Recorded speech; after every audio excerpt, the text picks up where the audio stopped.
ఇవాళ వచ్చి వెజిటేబుల్ సేమియా చేస్తున్నాను.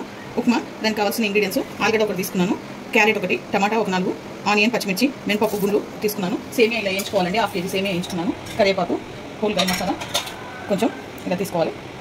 ఓకే అండి. ఇప్పుడు తయారు చేసే ప్రాసెస్. ఇప్పుడు ఒక 4 స్పూన్ల ఆయిల్ పోసుకోవాలి.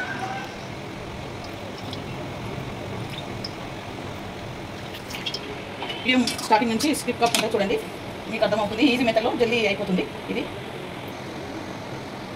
హోల్ గరం మసాలా వేసుకుంటున్నానండి. తర్వాత మినపప్పు వేసుకుంటున్నానండి. ఇప్పుడు ఆనియన్, క్యారెట్ వేసుకోవాలండి. ఇది ఆలుగడ్డ, క్యారెట్.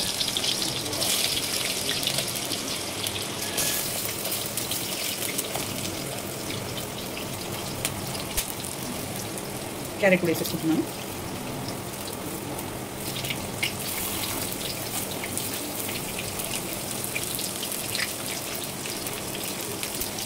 వేసుకొని బాగా కలుపుకోవాలి. ఆనియన్, పచ్చిమిర్చి కూడా వేస్తున్నానండి. అవి కొంచెం మగ్గినాయి. ఆనియన్, పచ్చిమిర్చి కూడా వేసుకుంటున్నాను. ఇవి కొంచెం మగ్గాలి. మగ్గినాక టమాటా వేస్తాను. ఇవి కొంచెం వేగాయండి. టమాటా వేసేస్తున్నాను. టమాటా వేసి కలుపుకోవాలి. ఇవి మగ్గడానికి కొంచెం పసుపు, అల్లం వెల్లిపాయ, ఉప్పు వేసి మగ్గుతాయండి.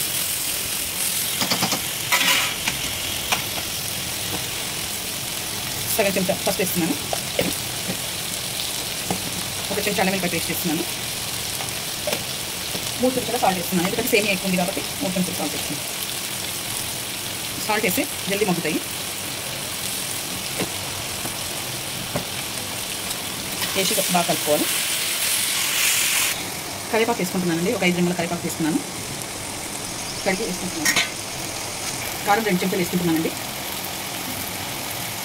ఓకే అండి. మగ్గింది. ఇప్పుడు వాటర్ పోసుకుంటున్నాను. 1 లీటర్ వాటర్ పోసుకుంటున్నాను సేమియా ఉడకడానికి.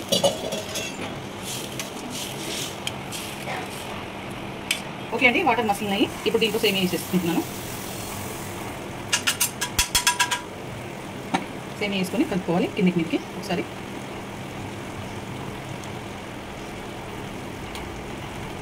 ఓకే అండి. ఇప్పుడు ధనియాల పొడి 1 స్పూను వేస్తున్నాను. గరం మసాలా 2 స్పూన్లు వేస్తున్నాను. ఎందుకంటే స్పైసీగా ఉండాలి కదా. కొత్తిమీర వేసుకుంటున్నాను. ఓకే ఫ్రెండ్స్, ఈ వెజిటేబుల్ సేమియా రెడీ అయిపోయింది. ఈ వీడియో కనుక మీకు నచ్చితే లైక్ చేయండి, షేర్ చేయండి, కామెంట్ చేయండి, సబ్స్క్రైబ్ చేయండి. చాలా బాగుంటుంది. ట్రై చేయండి మీరు కూడా ఇంట్లో.